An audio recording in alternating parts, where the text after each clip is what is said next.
Nearly 2 years after its recapture from Islamic State militants, the Syrian city of Raqqa struggles to recover from a war that devastated all aspects of normal life here. US-backed Syrian Democratic Forces liberated Raqqa from the terror group in October 2017. But during the 3-month-long battle, much of the city's infrastructure was destroyed to rubble. Local officials complained that International Coalition to Defeat IS, which helped free the city, lost interest in rebuilding Raqqa as the focus has shifted to other areas liberated from the Islamic State. We used to meet second-tier coalition officials, sometimes from the first tier, but now we only get visits by an employee from the French Ministry of Defense or British Ministry of Agriculture or an employee responsible for civil society in the US government.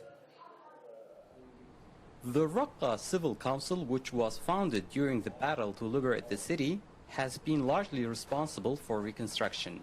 But funding shortages forced them to concentrate on restoring essential services to allow more displaced people to return. To repair roads and bridges, we had to use primitive methods. We basically brought rubble from elsewhere in the city and used it to backfill destroyed bridges and roads. We have too little money for anything more than this emergency solution. 9 main bridges over the Euphrates River and nearby irrigation canals were destroyed during the battle against IS.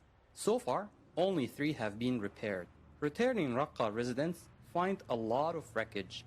We found our properties were knocked down to the ground. This building was destroyed. They rebuilt this building. But the owner of another house was asked to pay 1 billion Syrian pounds to rebuild it, but they didn't have that money. So they went to regime-controlled areas.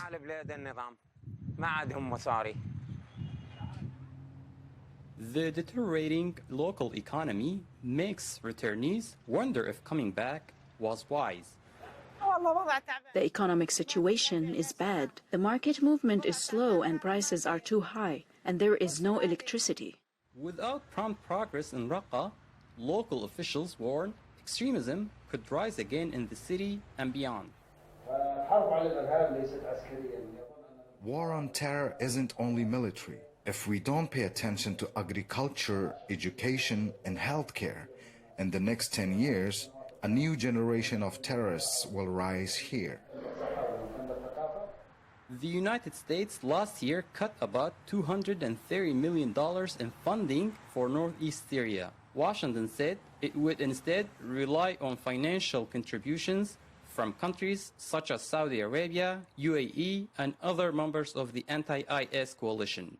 Despite those cuts, the U.S. remains the largest single national humanitarian donor for the Syrian response, providing nearly $8.1 billion in humanitarian assistance since the start of the crisis for displaced people inside Syria and the region. Reporting from Raqqa, Syria, for VOA News, this is Sirwan Kajjo.